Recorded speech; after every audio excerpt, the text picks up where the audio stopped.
Normally we would hear from Mr. Jesse Wente at this time, but he's away at the Cannes International Film Festival, which opens tomorrow. We'll hear from him on Thursday.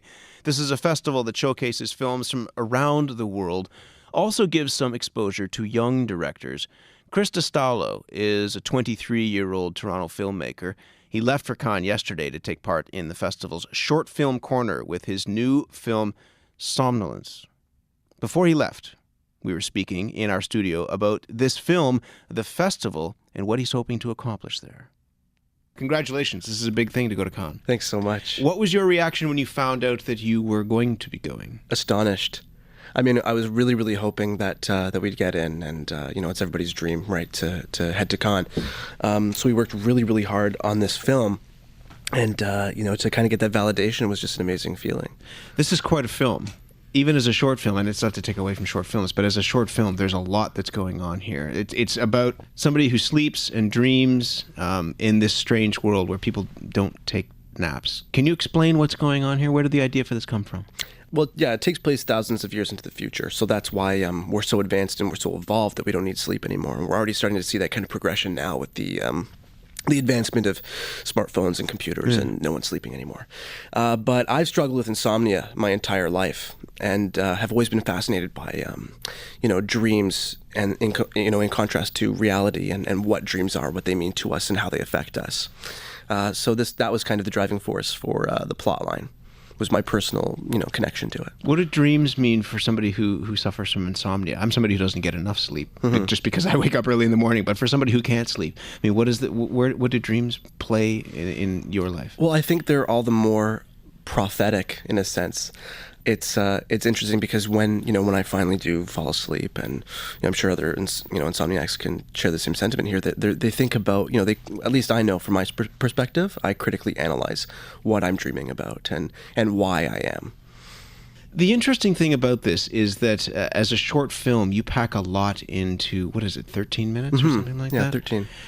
As a filmmaker, how do you do that to try and tell a story that is incredibly complex? There's a lot going on in not a lot of time. It's a challenge, but I like that challenge. It's you have to keep it usually under 15 is the general rule of thumb.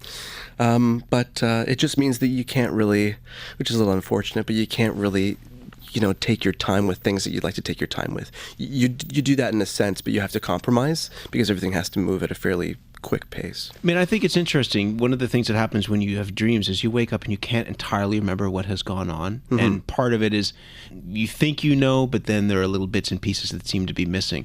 How do you recreate something like that? And how do you take what is in your mind and get it so that it looks as you imagined it on the screen? I think that's part of the challenge as a director. It's and just with every project you learn more and more how to do it better.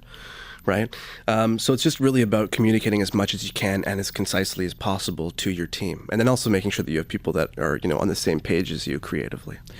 This is not the finished thing. I mean, this is the short film, but there is much more to this that could be told. That's right. The short film itself is complete, but we're essentially, we made the film as a loosely a commercial for the feature film, which is the expanded storyline.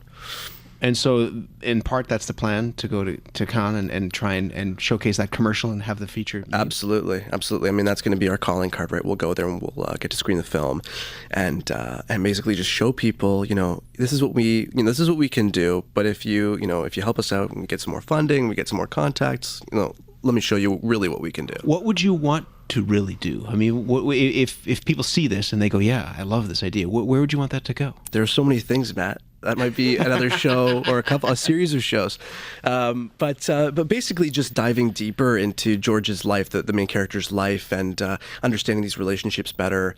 I want to do more with, this film heavily relies on computer-generated images, taking place in the future. But I'd really love to do practical models and effects that are real, like, thinking about things like, Jurassic Park and the old school effects, the special effects, not the digital effects. Does that idea of the future that you've portrayed, I mean, is it an intriguing, alluring vision of the future that you have in this film? It's pretty dark for much of this film. And I mean, there are bits of things that we've hinted at, these cars that drive themselves, etc. But is that the vision that you see and the vision that you present to the future? Is it one that you are comfortable with? Completely. And I think, if anything, when we make the feature, we'll just keep taking it further and further. What a great opportunity for a young filmmaker to get to go to Cannes and do this. Good luck. Thank you so much. Let us know what happens. Will do.